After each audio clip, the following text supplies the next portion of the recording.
भगवान का दिया हुआ सबसे बड़ा उपहार।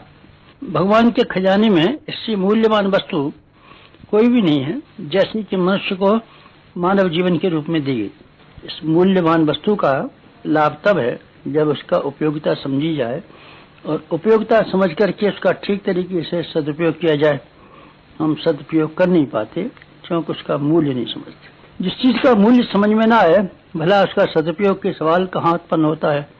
जीवन को हम निरर्थक वस्तु मानते हैं और ये मानते हैं ये कोई भार हमारे ऊपर टंगा हुआ है और उनको भार वहन करना पड़ रहा है।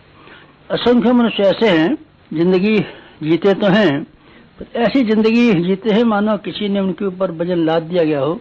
जबकि सही बात यह है इतनी बड़ी संपदा पाकर मनुष्य के लिए ये गुंजाइश है कि अपना जीवन सफल और सार्थक बनाए। साथ साथ भगवान ने जिस विशेष प्रयोजन के लिए ये मनुष्य जीवन दिया है उसको भी पूरा करे। इस विश्व उद्यान को सुंदर और समुन्नत बनाने के लिए भगवान ने बड़ी आकांक्षाओं के साथ और बड़े अरमानों के साथ ये संपदा मनुष्य को सौंपी है और ये अपेक्षा की है कि इस धरोहर का अमानत का अच्छे से अच्छा उपयोग करके दिखाएगा। लेकिन हम कुछ कर नहीं पाते क्योंकि उसका मूल्य ही नहीं समझते। मनुष्य जीवन की संभावनाएं इतनी बड़ी हैं कि अगर इस संपदा का ठीक तरीके से उपयोग किया जा सके तो मनुष्य भौतिक और आध्यात्मिक दोनों ही क्षेत्रों में उच्च स्तरीय सफलताएं प्राप्त कर सकता है। सफलताओं के सभी द्वार उसके लिए खुले हुए हैं। शर्त यह है कि आदमी अपनी सत्ता की महत्ता को समझे और ये जाने कि हमारे पास कितनी बड़ी मूल्यवान चीजें हैं। हमारा शरीर कितना मूल्यवान है, हमारा मस्तिष्क कितना मूल्यवान है, इसके भीतर जो अन्य गुण कर्म और स्वभाव की विशेषताएं भरी पड़ी हैं वो कितनी कीमती हैं। अगर उनका ठीक इस्तेमाल कर सकें तब, न कर सकें तब तो हीरा भी हो कोई भी चीज हो बेकार ही रहेगी और बेकार ही साबित होगी। मनुष्य जीवन की महिमा और गरिमा हर एक को समझाना आवश्यक है ताकि उसके ठीक तरीके से उपयोग करने की उमंग उसके मन में से उठे। इसके लिए आवश्यक समझा गया परिवार के प्रत्येक सदस्य को जन्मदिन मनाना चाहिए और जन्मदिन मनाने के माध्यम से उसको ये प्रकाश दिया जाना चाहिए कि अपने मूल्यवान मानव जीवन का महत्व समझ सके, इसकी गरिमा को जान सके, तो इसकी उपयोगिता का अंदाज लगा सके और इसका ठीक तरीके से इस्तेमाल कैसे किया जा सकता है इसके संबंध में कुछ महत्वपूर्ण निर्णय कर सके। इन सब उद्देश्यों की पूर्ति के लिए जन्मदिन का उत्सव मनाया जाना आवश्यक समझा गया। यह अनिवार्य कर दिया गया है अपने परिवार के किसी भी सदस्य को बिना अपना जन्मदिन मनाए बिना नहीं रहना चाहिए। कि क्या लाभ समझे गए और क्यों ऐसे अनिवार्य नियम बनाया गया। ऐसा अनिवार्य नियम इसलिए बनाया गया है आदमी को एक भावनात्मक वातावरण में, एक उत्साहवर्धक वातावरण में कुछ महत्वपूर्ण बातें समझाई जा सकें।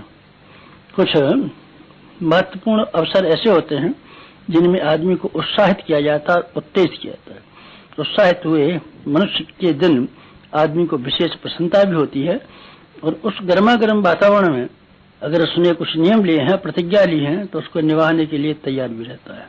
और आदमी को ये विचार और मान्यता अपनाने के लिए बाधित किया जा सकता है कि वो स्व की महत्ता को समझे, स्व के गौरव गरिमा को स्वीकार करे और जीवन को इस तरीके से बिताए जिससे कि इस महिमा और गरिमा का को अक्षुण्ण बने रहने का मौका मिले।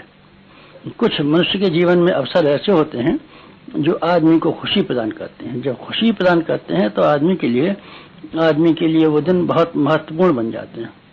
आदमी कभी कुश्ती जीत करके आए या खेलों में से कोई उपहार लेकर के आए, जीत के आए तो उसके चेहरे की खुशी देखी जा सकती है, कितना खुश प्रसन्न मालूम पड़ता है और ऐसी खुशी से उसकी शारीरिक और मानसिक शक्तियों का विकास होता है।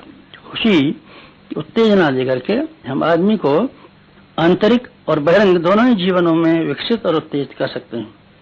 सामान्य नीरसता के जीवन से छूट करके कुछ ऐसे प्रकाशपूर्ण जीवन में प्रवेश करता है जो उसके लिए आगे चल करके और उस समय महत्वपूर्ण साबित हो। ऐसा ही अवसर जन्मदिन के आधार पर हर एक को मिले अपने संबंध में गौरव गरिमा को समझने के लिए, खुशी हासिल करने के लिए और आत्मबोध का आधार खड़ा करने के लिए। आत्मबोध मनुष्य जीवन का सबसे बड़ा ज्ञान है। अपने बारे में जान लेना, अपने को देख लेना। भगवान ने गीता में बार बार कहा बार बार कहा, अपने आप को जानो, अपने आप को देखो, अपने आप को समझो, अपना उद्धार करो और अपने आप को गिराओ मत। ये आत्मबोध मनुष्य को हो जाए तो समझना चाहिए कि आध्यात्मिक उन्नति का द्वार खुल गया। अपने संबंध में गहराई से विचार करने के लिए आत्मबोध का दिन, जन्मदिन का दिन बहुत ही महत्वपूर्ण माना जा सकता है।